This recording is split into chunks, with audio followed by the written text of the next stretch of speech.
So this is the 6th day of our 7-day retreat here. Unfettering the natural mind, the path of clear seeing.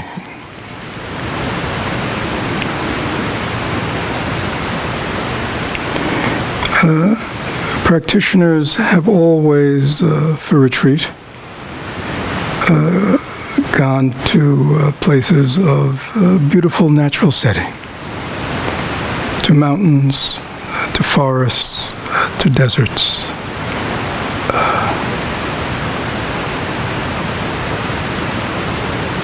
Because the natural setting has something very significant to say about the natural mind. Because when you are in nature, like we are here, observing everything,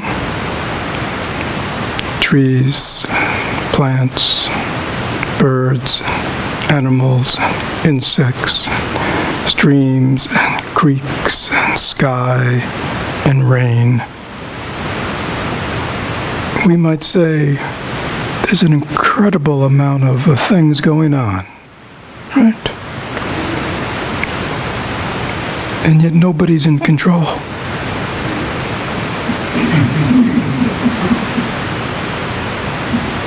Right? Nothing's making it happen. It just is. It is just happening. So, as opposed to in our ordinary life, when there is the appearance of so much going on, and that people or things are, somebody's in control of it all, it just feeds our delusion. So coming to a setting like this, the wisdom of nature, the wisdom of things just as they are, the things that everything is just moving according to what? I don't know. What? Why does a tree grow the way it grows?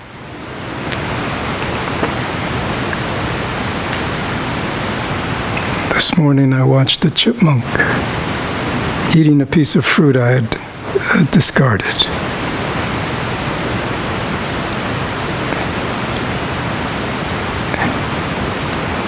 Just that. The chipmunk doesn't know it's a chipmunk. That's a name I give it.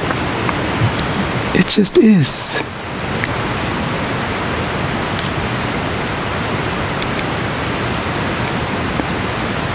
I think it was quite happy because I had a guy threw. It was the skin of a mango, but still had some fruit in it. And I would imagine foraging around here, something so delicious as that mango, would be very rare for that chipmunk.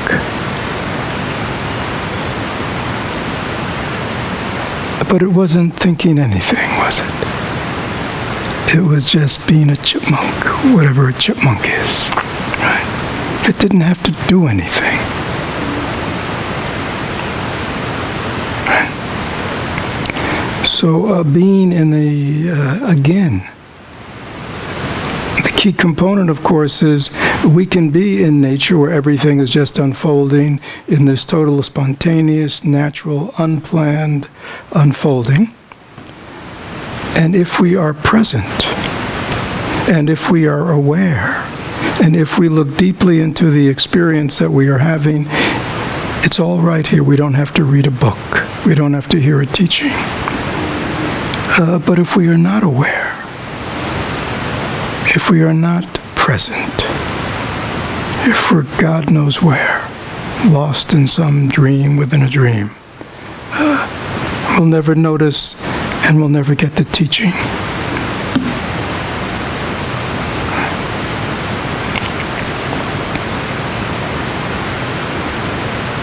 The stream is just the stream. Water is just water. The stream, the sound of the stream, the hear of the stream, no difference. All arise together. Therefore, they are one.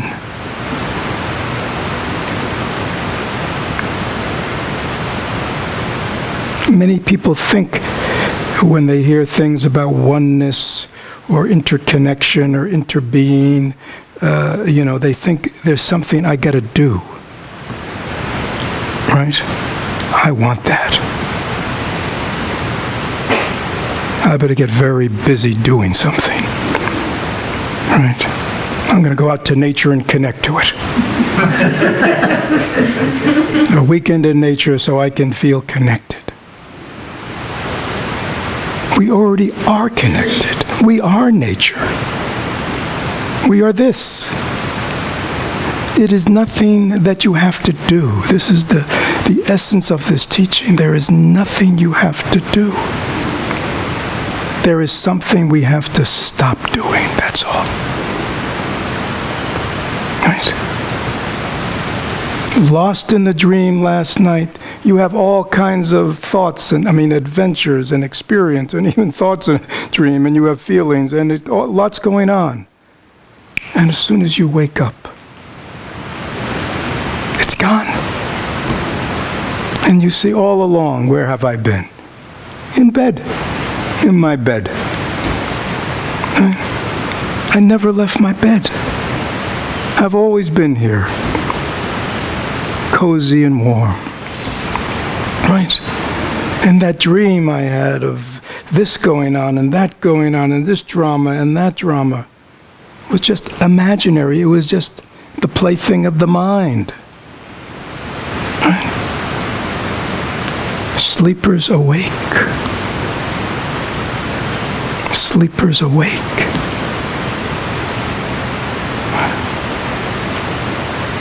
We are sleepers walking around in a dream.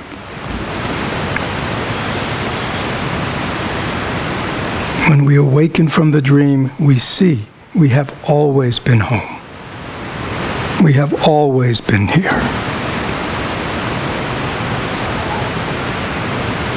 And that experience, as I said yesterday, is available to us every moment.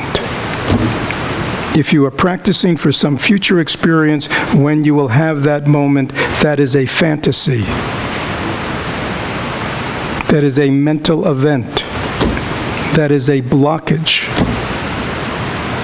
to your willingness to let it all go right now and be free. Do you want to be free? Be free right now. There's no other place to be free.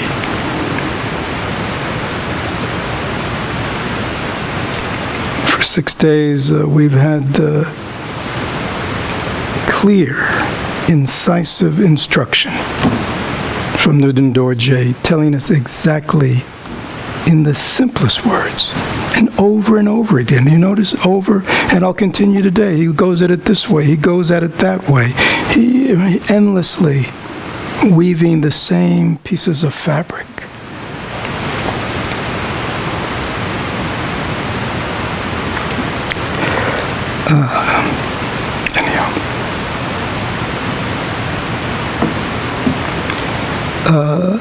Before I return to the text, which I'm committed to finishing, we may have to stay here a few extra days, but I'm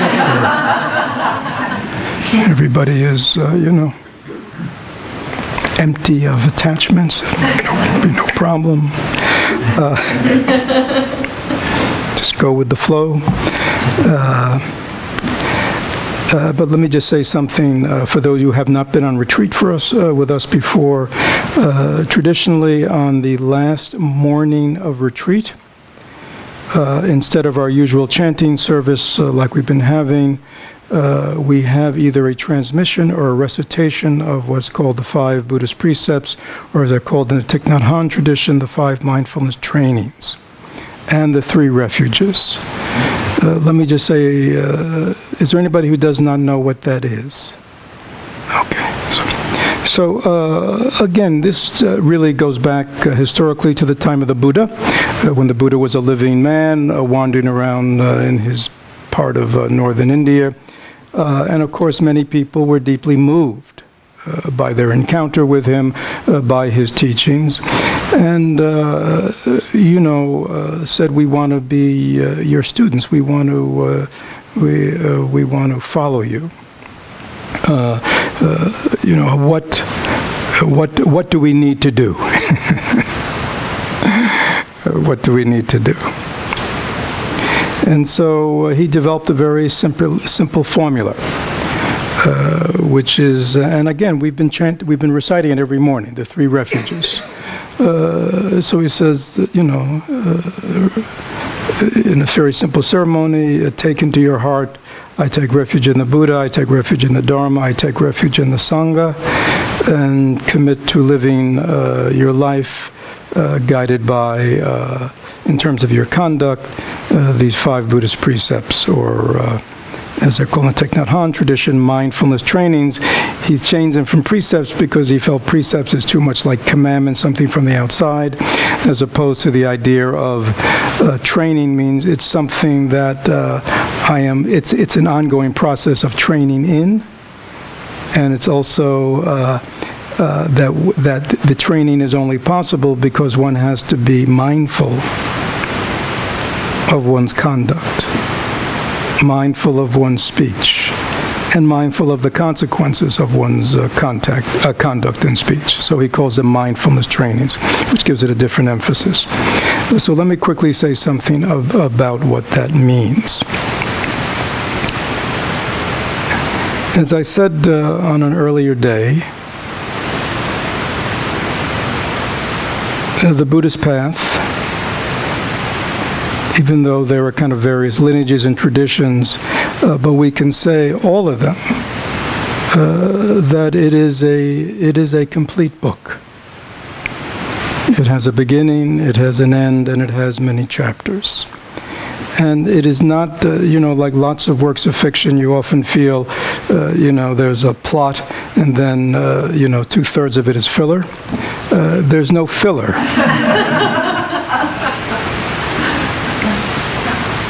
In this tradition. Because we, in body, speech, and mind, the complexity of thought and feeling, relationship, the whole complexity of life when one leaves the simplicity of being, therefore we need to have a comprehensive way of approaching the healing and transformation that we seek. These days, because of the nature of the way it's taught, many people pick and choose. So they'll just say, I do Buddhist meditation. Or they don't even say, I do Buddhist meditation. I do insight meditation, or I do mindfulness meditation. So people take a piece. But that's not Buddhism.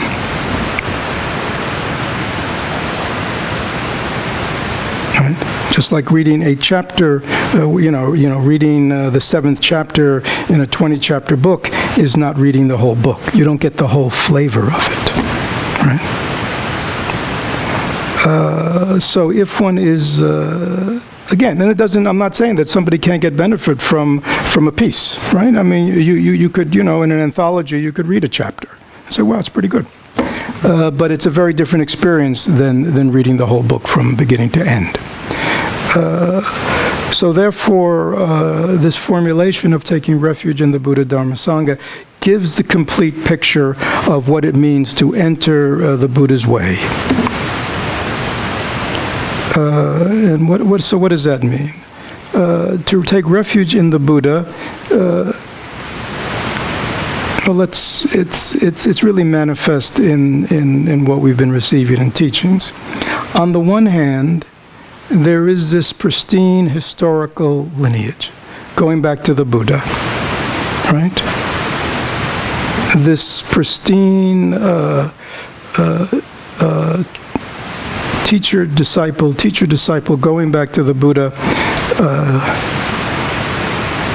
that has not just maintained the teachings, but most importantly has maintained the authentic experience of enlightenment.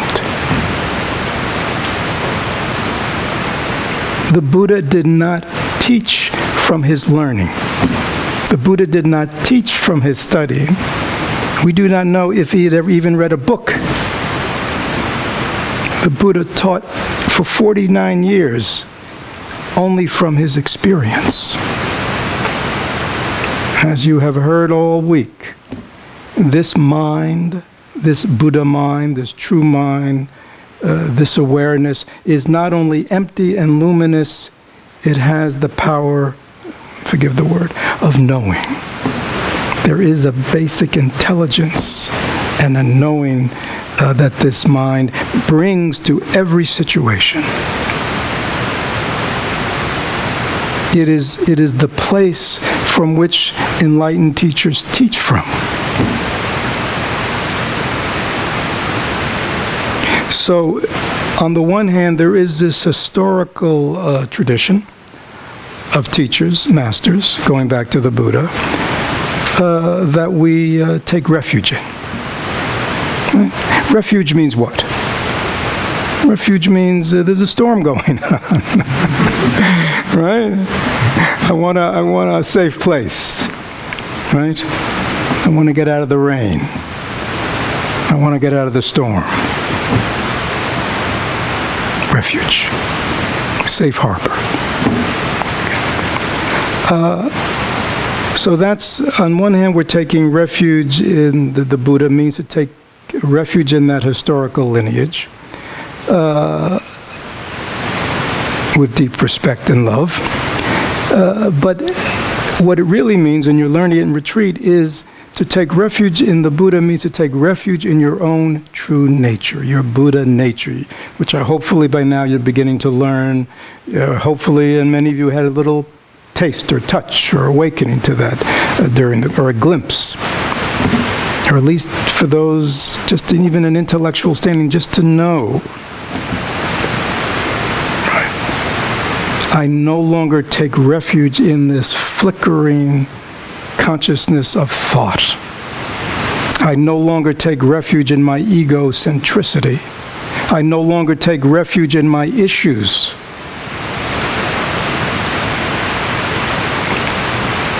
I no longer take refuge in my thoughts that they will get me out of my situation. I understand they are the creator of the situation. How could they possibly get me out?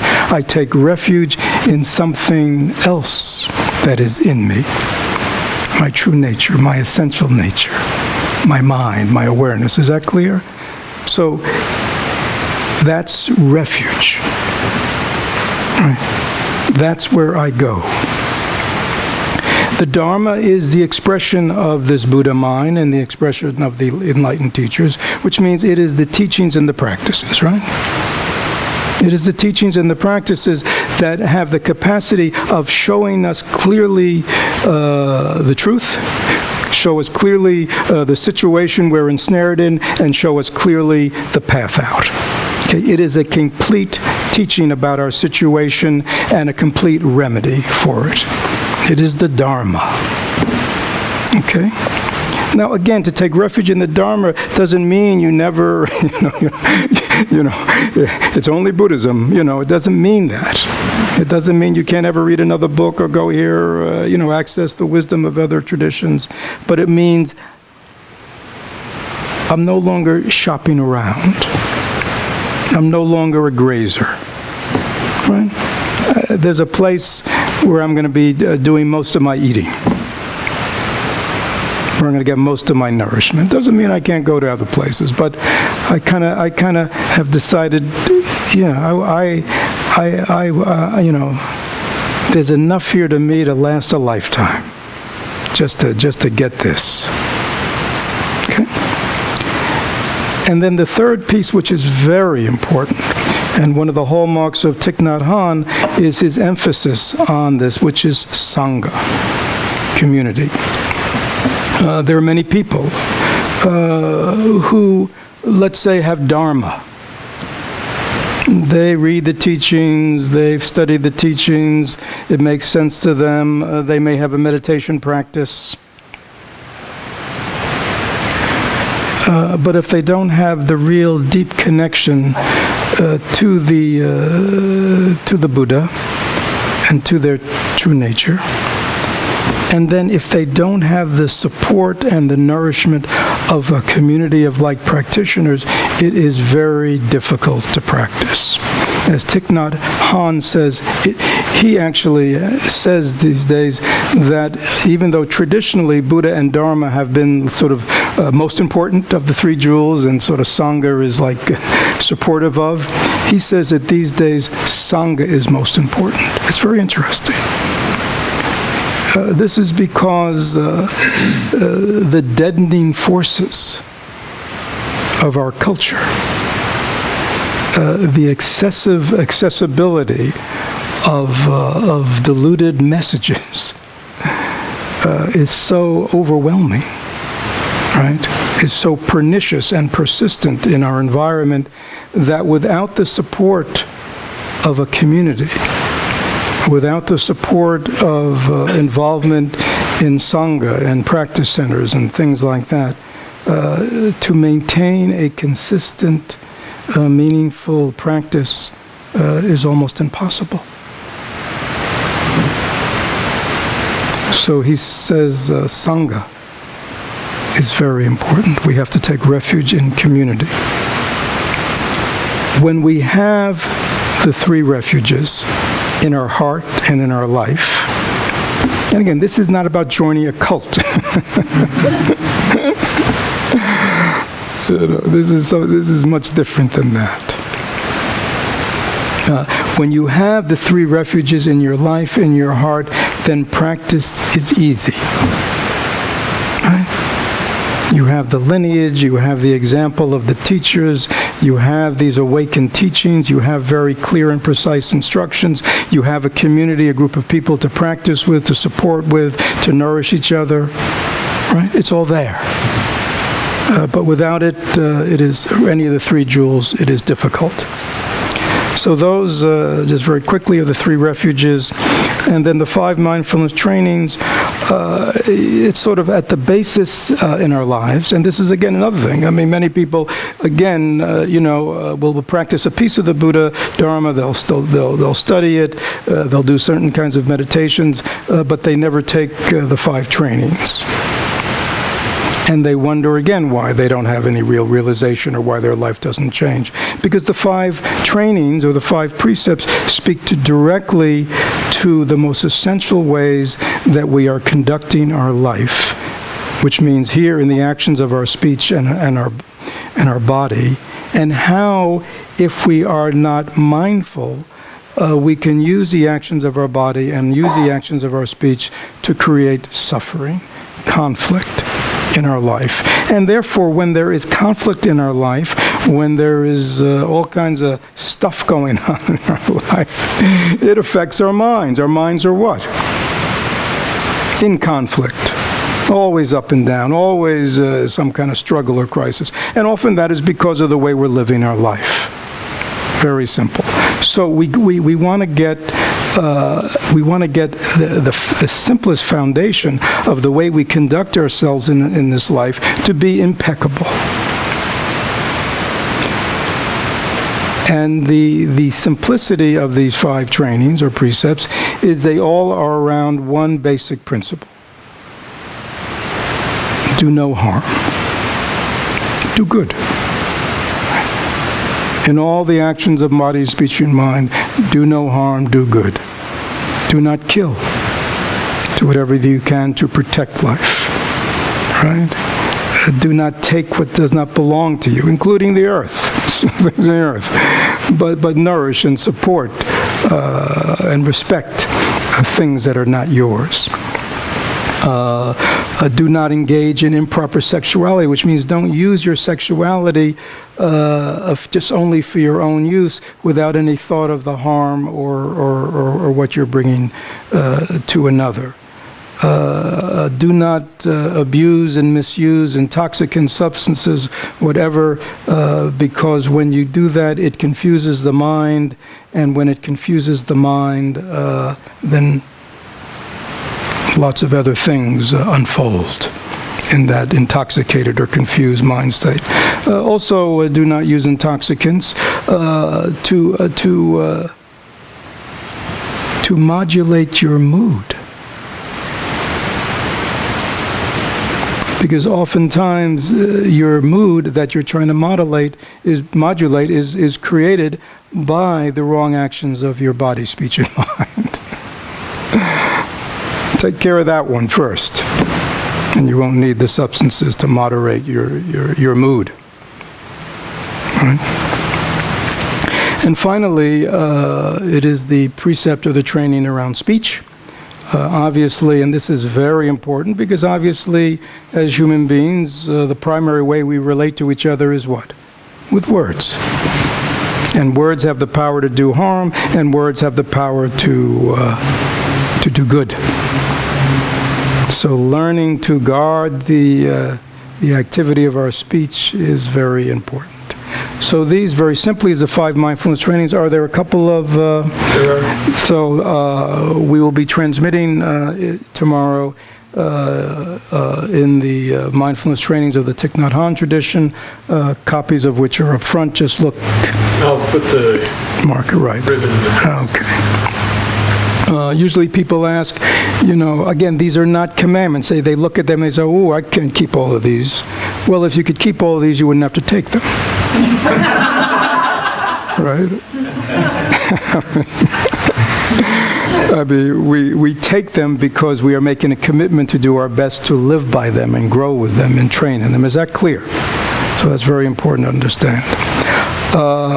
So again, I know many of you have already received, but if there are people here who have not received and wish to receive the 3 refuges and the 5 mind trainings tomorrow, this is what you do. You write your name, your address, your email address, and a short statement of your spiritual aspiration. Okay. This is because when one has received transmission, in traditional Buddhism, that means that one is now kind of a layman or lay Buddhist within the Buddha family. And so in the same way, when we are born into our biological family, our parents give us a name. In the same way, when we enter the Buddha's family, we receive a Dharma name. And I will choose that name and give you, actually send you an ordination certificate. Just a couple of things. People often ask questions. People might say, well, what if I've already received the 5 precepts in another tradition? Can I receive them again? And the answer is yes. People who've already received the trainings of the precepts in other traditions often will receive them again, one, because they are entering a new tradition or lineage, or secondly, because they want to align themselves with a teacher. And so therefore they want to receive the refuges and the trainings or precepts from that teacher. Is that clear? So if anybody has that question. If there are people in here, because I'm transmitting in the Thich Nhat Hanh tradition, if there's anyone here who has received the 3 refuges and the 5 mindfulness trainings in the past from myself or another Thich Nhat Hanh teacher or from Thich Nhat Hanh himself, and you feel that your practice of it has lapsed and you want to kind of renew, please put you can do that. Please put your name, just your name, in the bell. Okay, because I don't need the other information, because I will not be giving you a new name or anything. You've already received one. So if there's anybody here who feels, for whatever reason, that their practice of the trainings of refuges and they want to kind of renew, that's okay too. Finally, if there is anyone or some who want to receive transmission, we will have a transmission tomorrow. If there is no one, then we will have a recitation. Okay? Recitation means we will just, there'll be a ceremony, but we'll just recite them. Okay. This is not a sneaky way of getting you to take them, by the way. Don't worry. Are there any questions? Yes. Just to be clear, I'm supposed to put my name and things and email and my aspiration. No, not that you're female. Did you say female? No, your email. Right. In the bell. In the bell. Right. Sometime, let's say by the evening sitting. Okay. Any other questions? Yes. You spoke of receiving transmission. Can you amplify that just a little bit? Well, that's what this means. I mean, in other words, as opposed to just reciting, if there are people who want to receive it, the rest of us will be kind of participants and observer, and there'll be a transmission where it's a ceremony, you can read it up here, where there is a transmission, where actually people will receive them, will recite them, and things like that. So it's a transmission of the, right. Oh, and let me just say one thing. Again, as you notice, nobody has asked you what your religion is, right? And so in no way, because people come from other traditions where you can, there's only one way, and you got to sign on the dotted line, and that's it. This is not that, right? So you notice, you can be anything else. And practice Buddhism and be a student of the Buddha. Because the Buddha at the level that we practice is not, quote-unquote, a religion. It's not something to believe in. It is not faith-based, okay? It is a way to practice. So one can be a Christian or a Jew or a Muslim, and practice Buddhism, be a disciple of the Buddha. Is that clear? So there's no conflict. That's why, it is never brought up. This is different than perhaps what we are used to.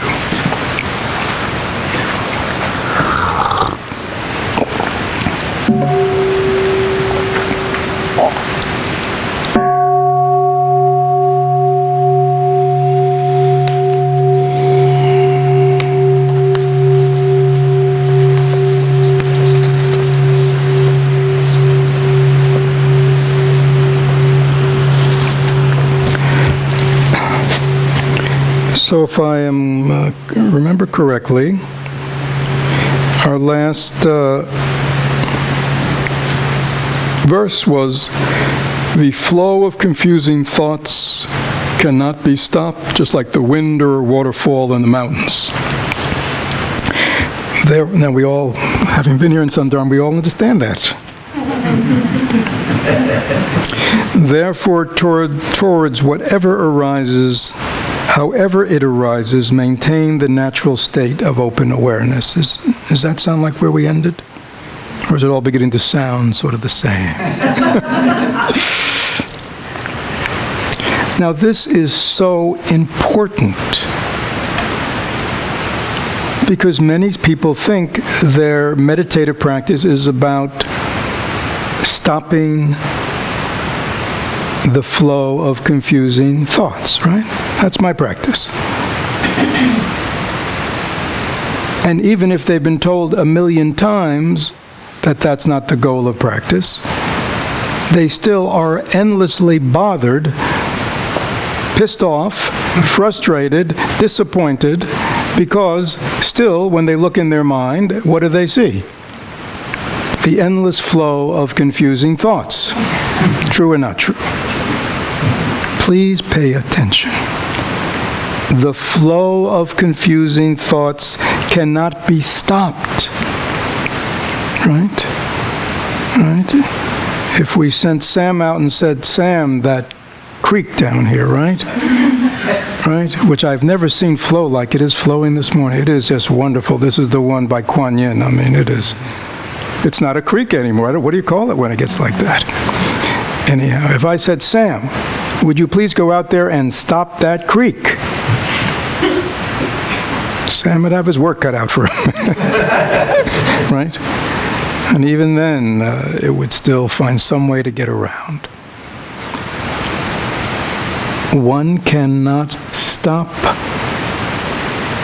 the flow of thought. Please don't just hear the words, reflect on the words until you understand and understand it clearly. In the same way,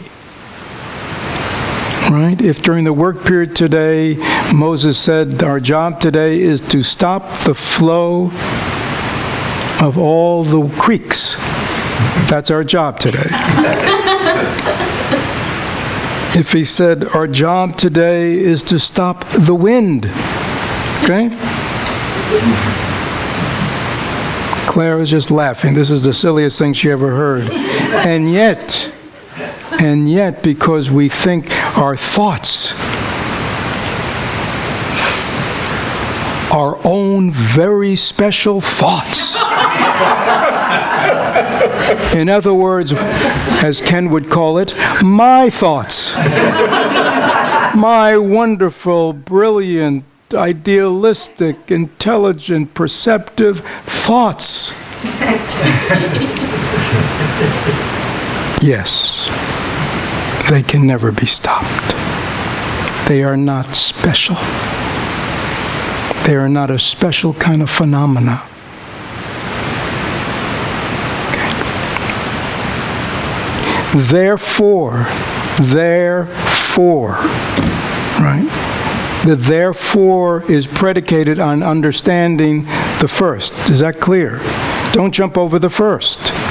If you jump over the first, which we always do, then it won't work.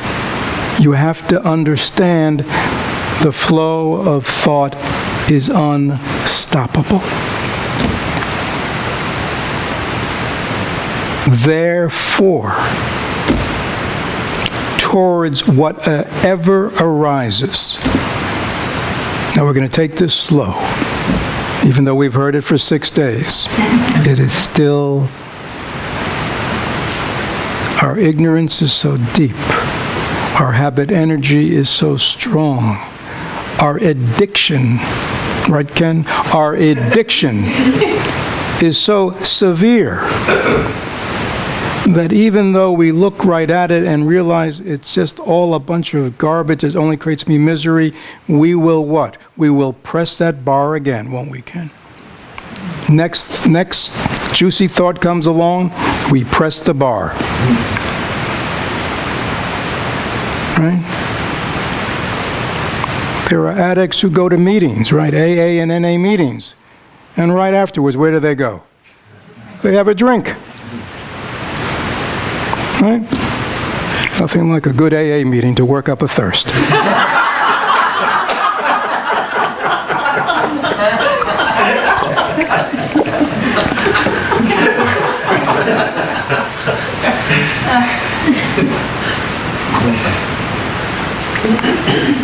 Therefore, towards whatever arises, please understand what he's saying. Towards whatever. What is whatever? Everything. Ken, are you paying close attention? This includes all those wonderful thoughts you have that you just love to spin. That includes those too, not just the ones you don't like. Especially. Right, but the ones you like. Right? The ones you like that show how smart and clever and kind and funny and, you know, all that. Yeah, all that. Towards whatever arises, the good, the bad, the beautiful, the ugly, the desired, the undesired. Is that clear? We have to understand the meaning of words. Whatever. Everything. Toward whatever arises, however it arises. Right? It comes on suddenly, it comes on slowly, it comes from the left, it comes from the right, it comes in the consciousness of the eye, the ear, the nose, the tongue, the body, or in the mind. Whenever and wherever it arises, maintain this natural state of open awareness.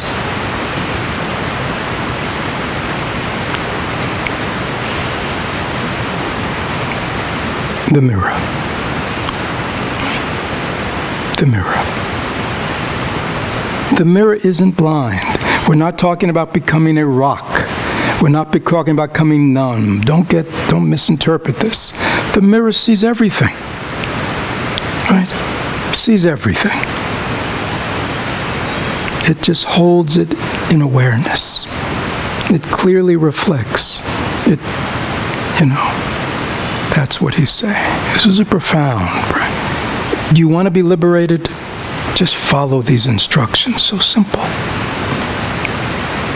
Right. If we care about the fish and we want them to live, we will get on our scuba outfits and we will go underwater and we will be with them. And so when the lure comes down, when the fly or the worm is seen, we will say to that fish, "Don't bite. Look, there's a hook in it. It looks good. I know it looks good." Right, Ken? It looks good, that thought. But there's a hook inside it. And if you bite that you see, you will get hooked. And off you will go. If we care about the fish, that would be the teaching we'd give them, wouldn't it? Look before you bite. I know it looks good to you, and I know you're hungry, but the result is not going to be good. Right? However it arises, maintain the natural state of open awareness.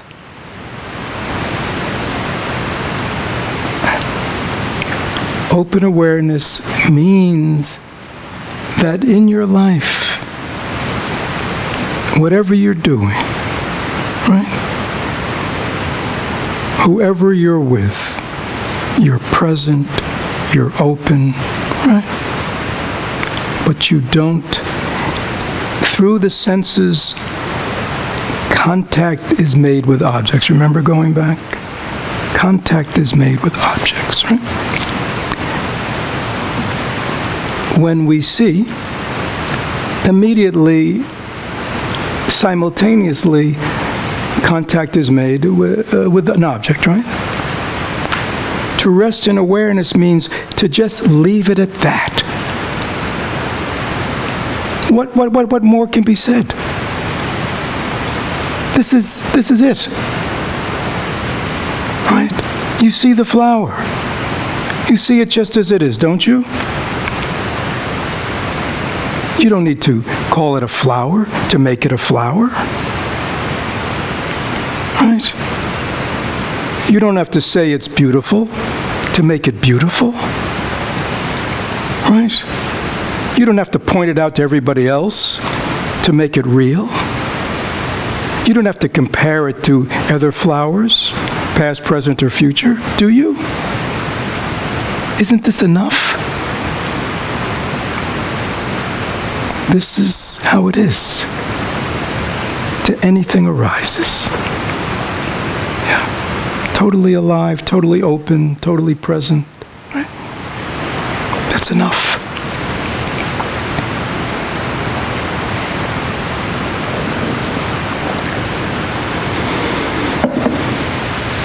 You may say, oh, it's easy with flowers.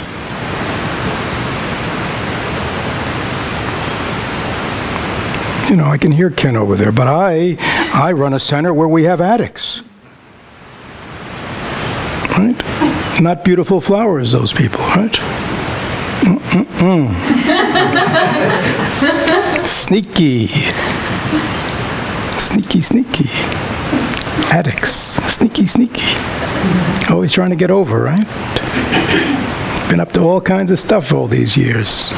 All kind of kleshas, right? All kind of getting over. Right? Probably a lot of them been sent there by the court and they're just stringing you along. Right? Yeah. What does that have to do with a flower?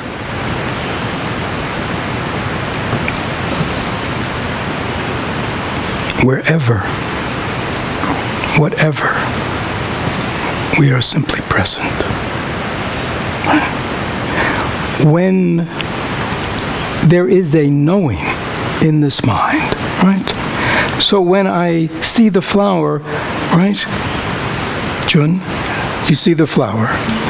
Do you go toward it to eat it? No. You know. There's a knowing, right? But you may go forward to smell it, right? There's a knowing. So there is always, when you are present, an appropriate response, right? Right. So when we are in a flower shop, we respond to flowers. When we are in a center for addicts, we respond to them as they are. But it's all very simple. There's no need for drama, is there? Success or failure. No need to judge anybody. Just there to help. And even when we have to assess or diagnose, it's always so we can help them. So we can understand them more deeply. So we can help them, right? That's all. When one can abide in one's own place, free of confusion, is like the river flowing back into the ocean. This line kind of bothers me. But maybe it's because he lived in Tibet and somehow, I don't know what they thought. But usually the river flows into the ocean and flows back to its source. But am I right? It doesn't make sense to me. It is like a river flowing back into the ocean. So I think anyhow, I'm not sure what. The water cycle. Oh, maybe he knew more than I did. Okay. Are you a science teacher, by the way? Yeah, I thought so.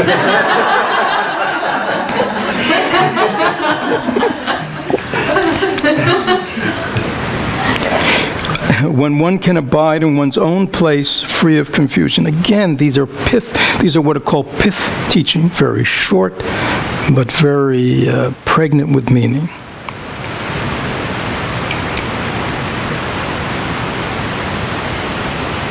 We want to be able to abide, to live, to dwell in our own place.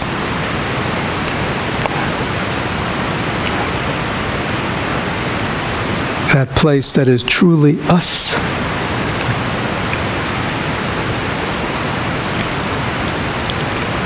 That place that is truly us is not our thoughts about who and what I am. At all. Hopefully during these 6 days you're just getting a little sense that you are not your thoughts. And that even when you, as we say, in the beginning of our meditation, come into oneself, come into one's body, come into one's awareness, one experiences this very undefined, not contained, not, structurally formed, just a sense of being that nothing can be said about or defined, and yet we know this is truly me.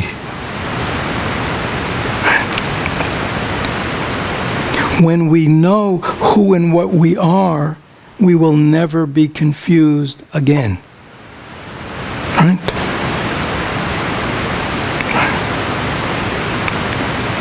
So if I said, Nancy, are you a woman? Nancy would say, don't think. Nancy would say what? Yes. Yes. Okay. You know you're a woman? All right. So even if I thought of every possible argument to try to convince you that you're really a man, would that cause doubt to arise in your mind? Why not? I know. You know. Okay, you know. Is that clear? I'm using it, but it's a knowing. And when you know something, right? You won't be confused if somebody comes along and gives you a bunch of different information, will you? Is that clear? When you know something, right? If you know, you hate pizza, let's say. Somebody says, pizza's wonderful and so delicious, and let's go have pizza. You might say what? No. Why not? I hate it. Now again, I'm being a little extreme and petty, but I'm just trying to give you a sense in a very practical way that there are just, these are kind of worldly things that we just know. But I'm trying to say when you know something, you're not confused, you're clear, right? Okay. So this is a kind of knowing that is the most profound. Because this is the essential question for every human being. Who and what am I? Really, who and what am I? Am I what people tell me I am? Am I just a bundle of beliefs and thoughts and ideas, endlessly open to change and, Or is there something profoundly deep and open and real about who I am truly?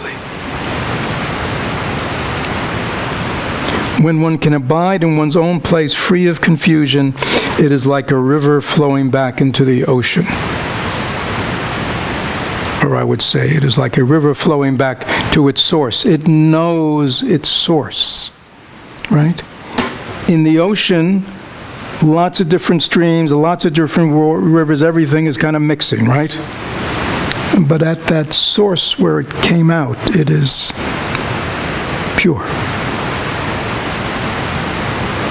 That's why, again, we want to know our source. The sourceless source. It's called the sourceless source because it is the source, but when you go there, you can't find anything.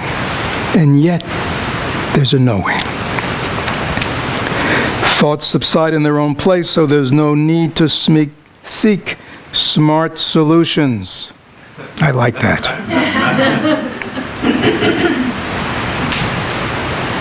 We've been saying it many ways, right? This mind is always seeking smart solutions to the problems it creates. And then compliments itself or compliments somebody else, right? I'll go to a psychiatrist will give him some smart solution, and they'll say, wow, he's smart. Right? Or else, we just let the thought subside by itself because we don't grasp at it. We don't push it away. We don't make it into anything. Why don't we do that? Because we've done a lot of work in our reflection, in our meditation and study. We know that thoughts are empty of permanence, empty of solidity, right? Empty of any kind of essence at all. They are empty. You look at them, what happens? They disappear. They disappear. You watch them, they just come and go, come and go, come and go. They last, right? People use the word obsess. Right? Anybody ever obsess about anything? Why are you obsessing?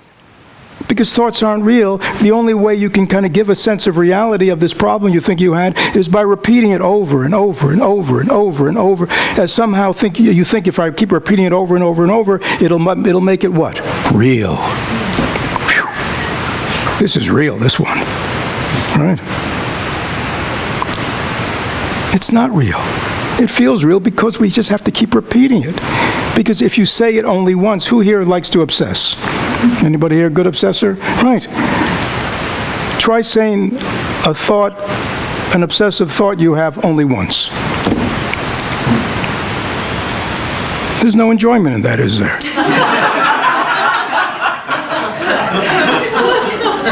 Right? There's no enjoyment, right? No, we like to just repeat the same damn thing over and over and revisit it, 20, 30, because it feels more what?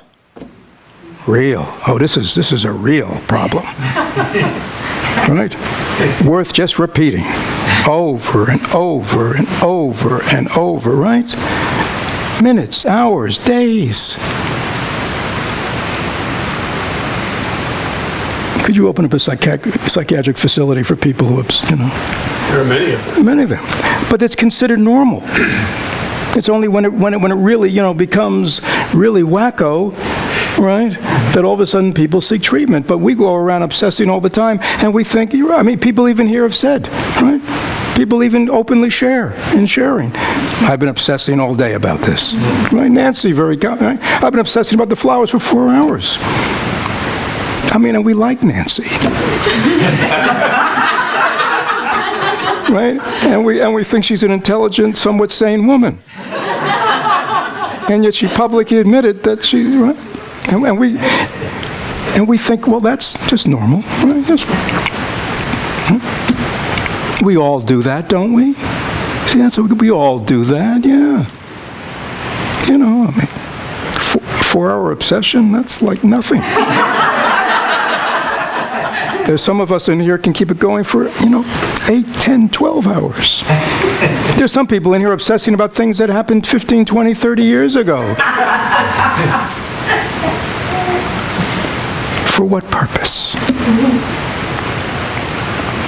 Thoughts subside in their own place, so there is no need to seek smart solutions. Without a ground, parentheses, ignorance, devoid of any root, kleshas are the afflictions, the natural condition is of itself empty. Clarity and emptiness emerge into the non-official quality of awareness. Okay.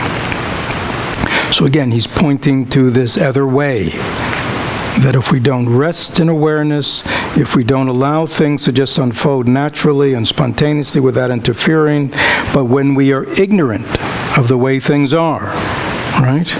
When we think our thoughts are something, they're real, they're mine, right? Something significant is going on here, right? Without that fundamental ignorance about thoughts or about self, not knowing the empty, impermanent nature of phenomena, right? Without a ground, and then devoid of any root, which he's calling the kleshas or the afflictions, that's, desire and grasping and greed and anger and jealousy and fear and, right, all, that's kind of the stuff that comes out of the ground. Right? That's the root. From the root comes all this activity. Right? The ground is ignorance. The roots are all these deluded, afflictive kind of emotional states out of which we just act and react. Right? But it all comes... If we do not ground ourselves in ignorance, if we do not root ourselves in afflictive emotions, the natural condition will just be seen as empty.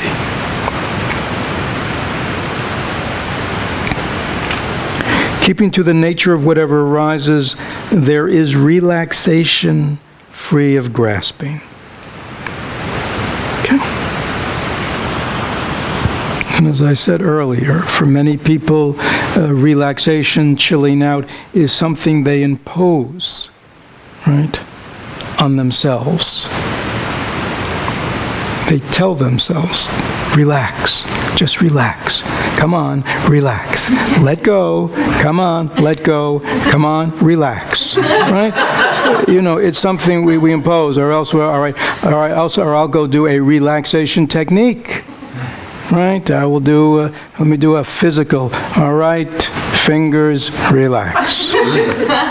Thumb, relax. Wrist, relax. Forearm, relax. Elbow, relax. Right?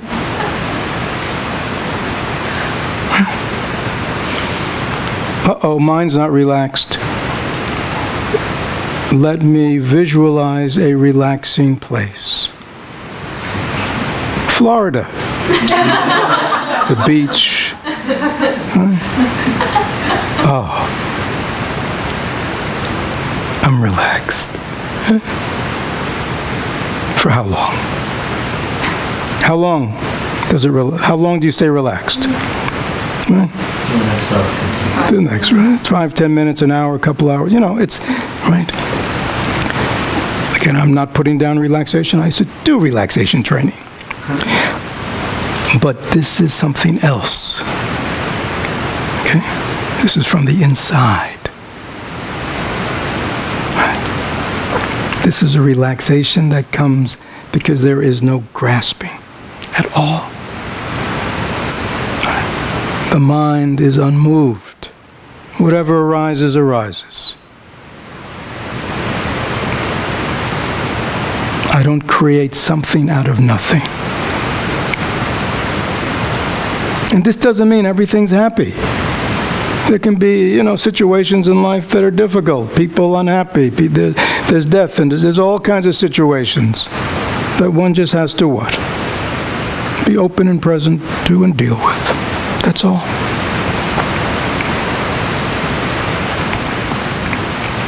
So, keeping to the nature of whatever arises. What is the nature of everything that arises? Impermanent. Absence of self. There is relaxation, free of grasping.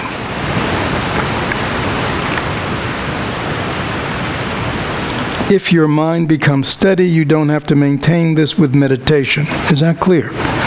So what he's saying is, once this has been internalized, and once you begin to understand this, once your meditation is really about familiarization, and you are more and more familiar with who and what you are, with the natural state of your own being, with the natural state of your own awareness, when you really see phenomena for what it is, this kind of ongoing steadiness is not something that has to be imposed or manufactured by a technique.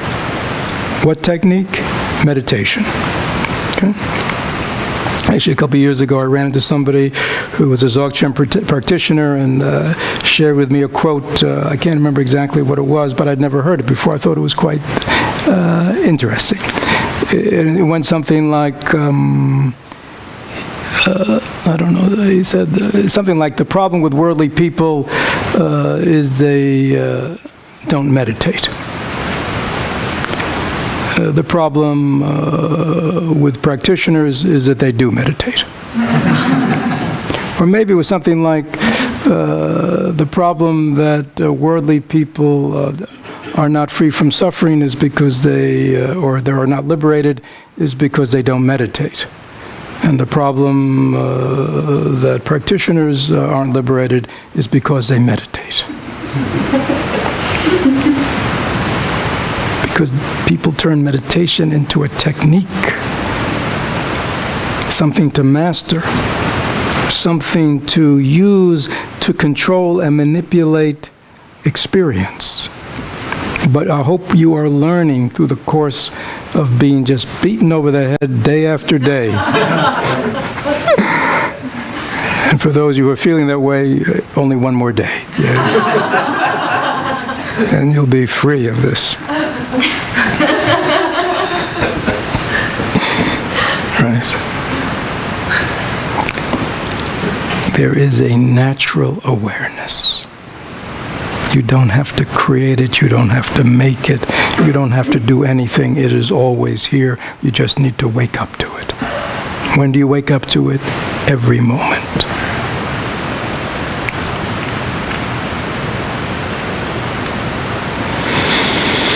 Remain free of encouraging or inhibiting stability or movement. Okay. Again,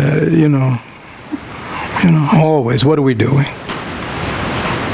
On one hand, we're encouraging ourselves, the way we're kind of putting boundaries on ourselves, right? Remain free.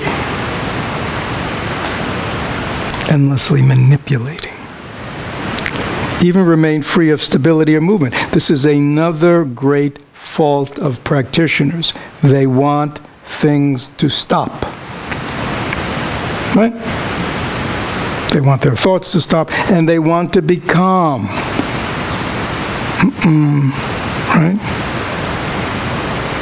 This is mindful eating.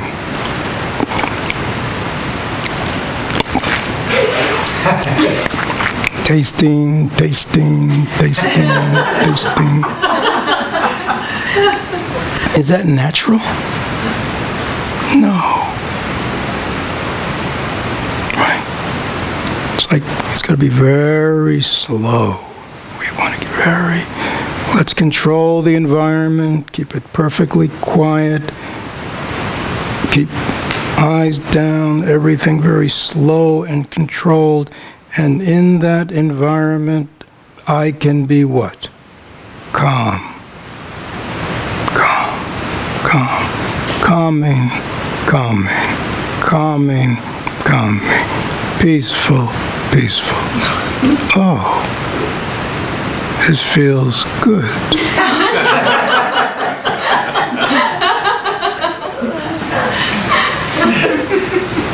Right? But then what happens? We got to start moving around at a faster pace, and it's like, gone. People start talking, gone. Activity starts happening, gone. So this is what he's saying, remain free. You know, sometimes the mind is at rest, sometimes it moves, right? But just its nature. Right? So one has to be present and aware in resting and in movement. It's just different aspects of mind, different aspects of phenomena, right? Some days there's no wind, right? Look, right now, no wind. The trees are all calm, they're resting, right? And the wind comes and there are lots of movement, right? I mean, any problem? Just be present, just be aware. It doesn't have to be a certain way. You can't go, well, you know, when everything's like this, I can be peaceful. But when that wind starts, whew, I'm just a mess. That's why people talk that way, right? You know, life starts picking up. You know, things start happening. I'm a mess. Right? But why are you a mess? Because you are leaving home. You're leaving your basic awareness. You're leaving your understanding, and you're grasping at the event, and you're trying to hold on to it. Now, I know nothing about horses. But for some reason, I'm going to say,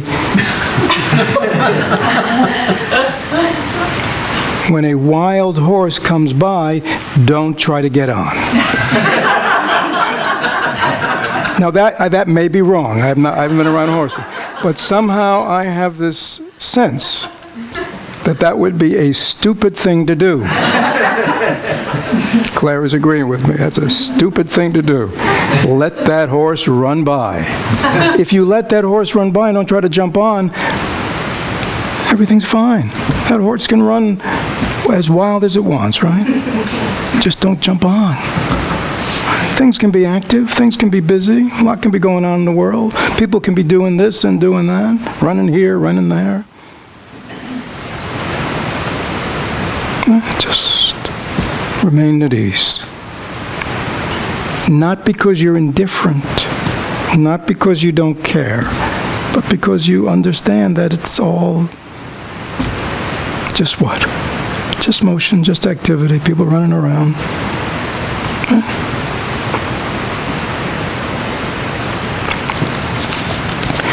Our mind's awareness can be undisturbed in activity.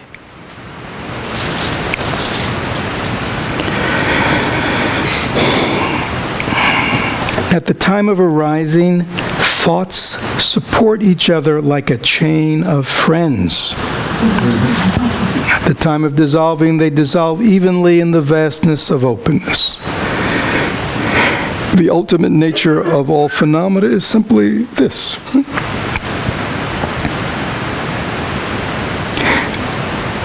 Those who know me have heard me say in the past, those who have not, this is a very related teaching.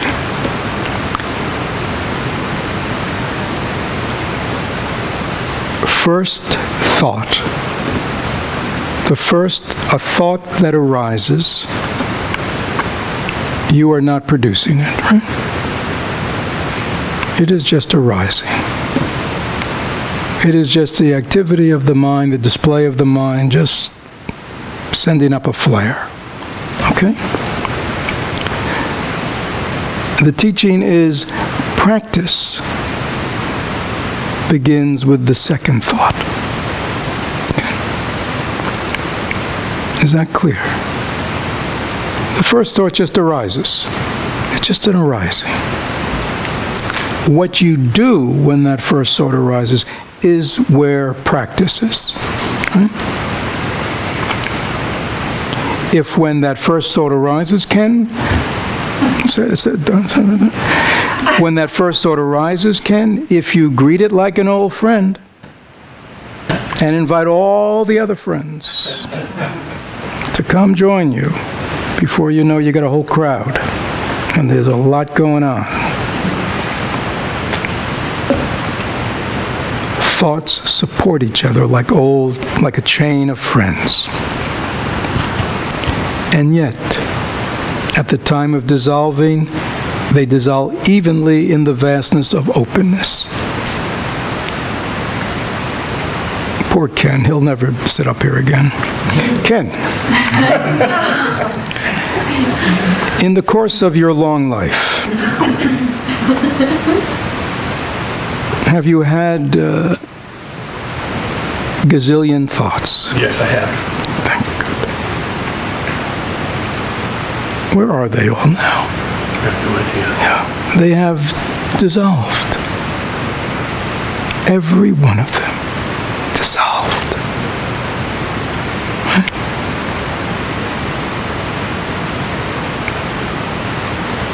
If you live by the creek, let's say,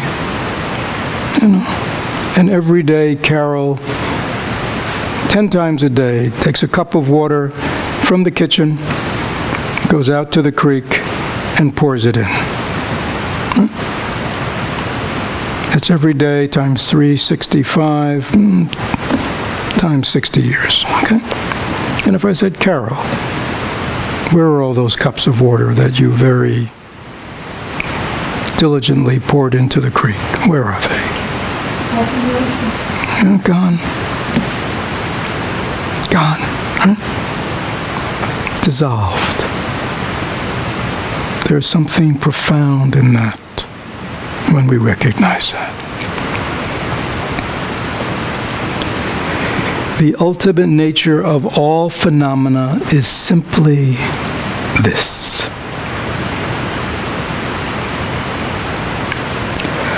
So we got 1, 2, 3, 4, 5, 6.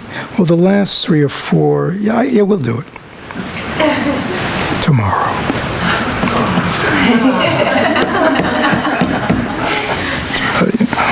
Could be a few thought of sneaking away tonight or something.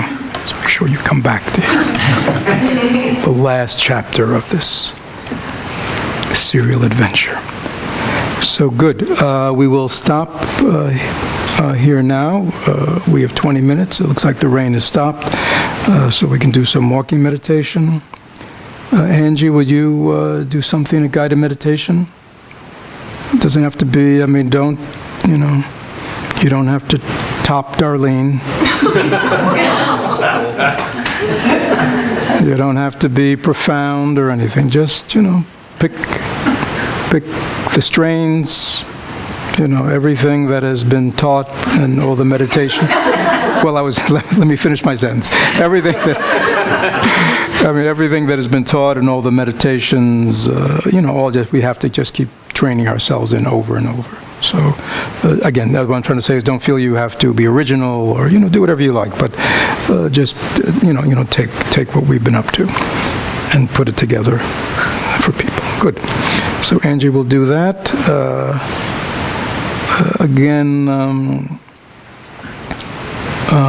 Again, for those of you who are interested in receiving transmission tomorrow, again, on a piece of paper by the end of, by this evening's meditation, put your name, address, email address, and a short 3, 4, 5 sentence statement of your aspiration, your spiritual aspiration, in the bowl, in the bowl. And again, if people are interested in the actual terminology and the ceremony, they're up here, and there are several Plum Village chanting books. There's one. Does anybody else have one here? You have one here? So can you bring yours up? Anybody else have one? There's 2 of them up here. There's 2 up there. And Yeah, up here. well, there are 3 of them up there. So. And then I'll put the marker in the right spot.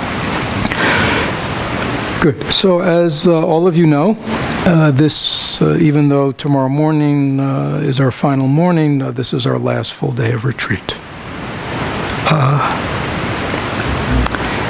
It is very important that we not only live a life of integrity, but that we live the life of this retreat with integrity. Which means, right up to the end.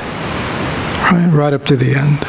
We owe it to Newton Dorje, right? His teachings are peerless, so profound, right? So for us to trade in the profundity of this and the meaning it has to our lives, to our personal lives, which not only means our own personal life, but our capacity to really be there, to love and be supportive of others. Please continue to be diligent in your practice. To take these teachings and practices and make them your own. Right? The world you left, the activities you left, you will all return to soon. You don't have to anticipate, you don't have to think about, you don't have to plan.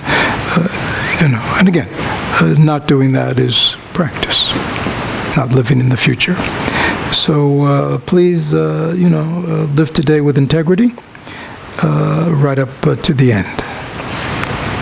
Don't have, they say there's nothing worse than having regrets.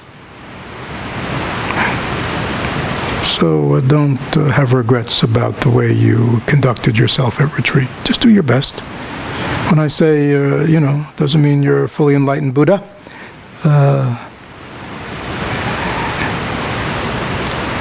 But it means, as stupid and as ignorant and as foolish as we are still doing our best to lead an awakened life. Okay? Just like that. Just do our best. So it's 12:15. We have 15 minutes before lunch. Please enjoy your walking.